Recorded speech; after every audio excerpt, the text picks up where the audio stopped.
Vamos conversar sobre o seu livro agora, Vincent. Quero entender, então, melhor o método Jakarta.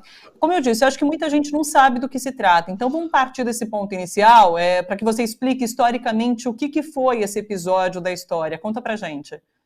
Sim, esse livro aqui, que eu fiz 2 anos atrás, que está saindo agora no Brasil daqui a umas semanas, é um livro sobre massacres cometidos contra a esquerda global ou contra pessoas acusadas de fazerem parte da esquerda global. E na pesquisa minha, eu achei que em pelo menos 22 países do mundo, aconteceu algum tipo de extermínio em massa cometido contra a esquerda global.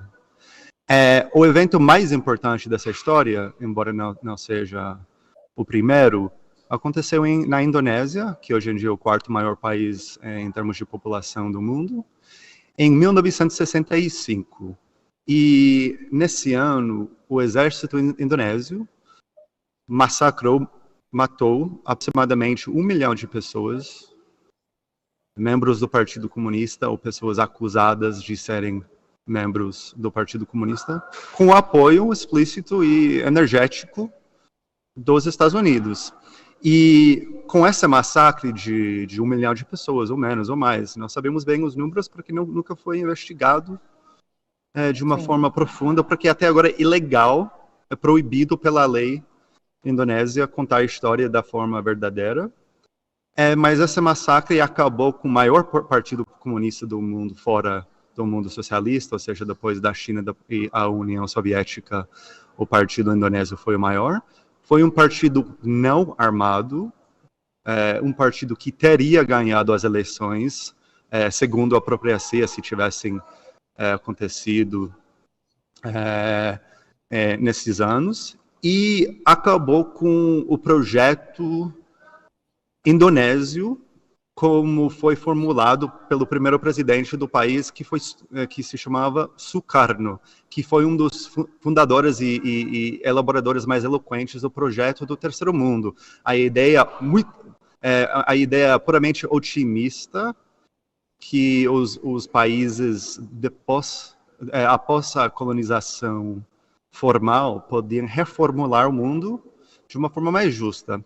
E depois desse massacre em 1965, o Suharto, um general do exército indonésio, consegue criar uma ditadura que entra como um dos aliados, entra no cenário mundial como um dos aliados mais importantes do mundo livre, do mundo capitalista, liderado pelos Estados Unidos na Guerra Fria.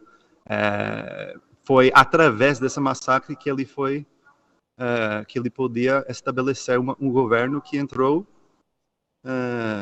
no cenário internacional bem aceito e celebrado pelos poderes ocidentais. E depois desse momento na Guerra Fria, embora esse episódio tenha sido um pouco esquecido, especialmente aqui nesse lado do Oceano Atlântico, para quem estava prestando atenção na época, foi uma coisa muito importante.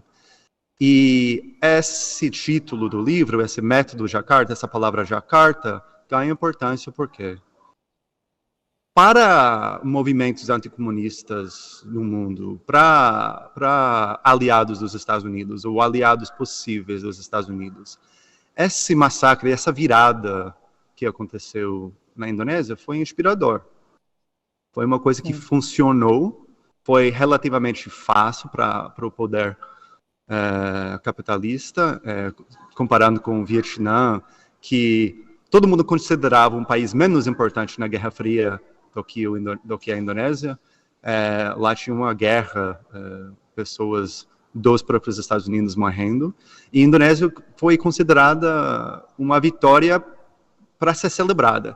E essa massacre inspirou outros movimentos da direita na Guerra Fria.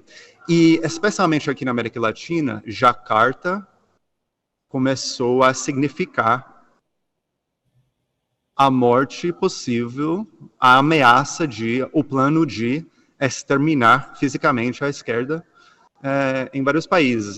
Se ouvia bastante da Operação Jakarta aqui no Brasil, teve Plano Jakarta no Chile, na Guatemala, se falava bastante de Jakarta.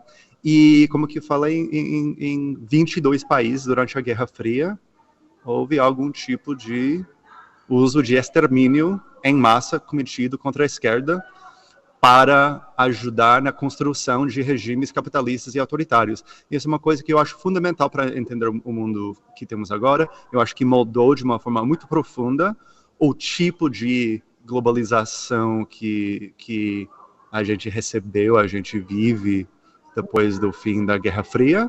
E basicamente isso que o livro tenta contar, com foco principal na Indonésia, mas falando com várias pessoas aqui na América Latina e em vários países do mundo que sofreram esse tipo de violência. Ô Vincent, há uma vinculação direta dos Estados Unidos com países aqui da América Latina que utilizaram esse método? Isso foi exposto para esses países, Brasil, Chile, como você cita, como um exemplo que deu certo ali em Jacarta, na Indonésia? Sim. O livro usa, a minha pesquisa foi baseado em vários documentos desclassificados, principalmente norte-americanos, e várias entrevistas que eu fiz aqui na América Latina, na Indonésia. E na Indonésia, os Estados Unidos ajudaram no massacre, até passou uns membros do governo americano na Indonésia passaram listas de pessoas para serem assassinadas. E quando que a Jacarta chega como uma ameaça no Chile, que foi no Chile que foi uma campanha pública. Aqui aparece no discurso da direita de uma forma diferente, de uma forma indireta, que eu explico no livro, mas sempre foram movimentos ou governos com ligações com os Estados Unidos que estavam usando essa palavra. Em alguns casos, por exemplo, eu achei um caso de um guatemalteco explicando, conversando com o argentino na Espanha sobre o método Jacarta, e foi um americano que organizou essa reunião. Ou seja, tem vários... o tipo de envolvimento varia com o país, mas sim, a resposta é sim. Teve ação norte-americana nisso, sim. Eu vi que o livro é muito elogiado pela imprensa do mundo todo, e eu queria saber como você teve acesso a essa informação, na verdade, a esse capítulo da história, né? Porque, como você disse, a gente aqui não ficou sabendo, talvez não teve tanto acesso a esse tipo de notícia, a esse acontecimento, né? Eu sei que você foi correspondente aqui no Brasil e você foi para a Indonésia logo depois, né? Você já tinha conhecimento, você já foi com esse propósito de pesquisar, ou chegando lá você passou a ter acesso a esse capítulo da história da Indonésia? Não, eu fui lá para cobrir a região do jeito que eu cobri o Brasil, para a imprensa mainstream, cooperativa. Eu cheguei em Jacarta em 2017, para cobrir o Sudeste Asiático inteiro, para o Washington Post, The Washington Post, o jornal americano bastante mainstream. E, não, eu sabia mais ou menos desse capítulo da história, mas não fui lá com essa ideia. Mas o que eu reparei quando eu cheguei lá foi que, para contar qualquer tipo de história sobre a atualidade indonésia ou no Sudeste Asiático, era preciso poder contar essa história do massacre que foi cometido em 65, porque sem essa história, sem explicar o que aconteceu no passado, nada fazia sentido no presente. E eu reparei, além de reparar a importância desse evento na história global, reparei mais duas coisas. Primeiramente, eu reparei que quando eu falava disso com os meus amigos, colegas, pessoas aqui nas Américas, poucas pessoas sabiam da história. E segundo, reparei que tinha ligações com países que eu tenho uma experiência, que eu conheço pessoas, que eu falo as línguas, embora com sotaque, como que está ouvindo. Mas eu reparei que era uma coisa muito importante para a história global, que tinha sido esquecida. Eu acho que esse esquecimento foi possível através do sucesso total da operação na Indonésia, porque eles conseguiram realmente esconder os fatos até agora. É proibido pela lei celebrar o comunismo de alguma forma na Indonésia, que até foi uma coisa que o Eduardo Bolsonaro celebrou quando ele apresentou um projeto de lei criminalizando o comunismo aqui no Brasil. Ele celebrou uma lei que foi aprovada durante o massacre de 1 milhão de pessoas.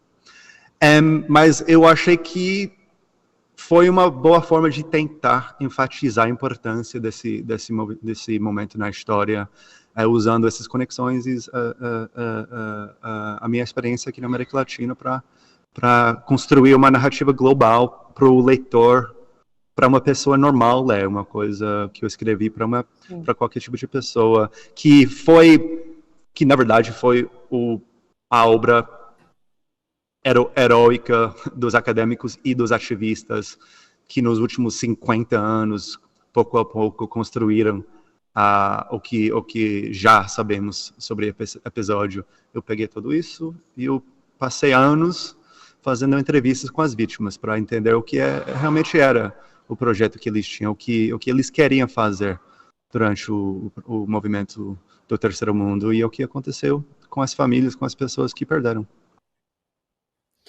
O livro vai ser lançado hoje, está sendo lançado, né, no Salão do Livro Político, ali na PUC São Paulo, onde o Vincent participa de uma mesa agora às 4h30 para discutir muito sobre, né, tem muito a ver com esse assunto. Deixa eu até pegar o nome da mesa aqui certinho para vocês, quer ver? É o seguinte, como o imperialismo e a cruzada anticomunista moldaram o nosso mundo. Então tem tudo a ver com o título do livro.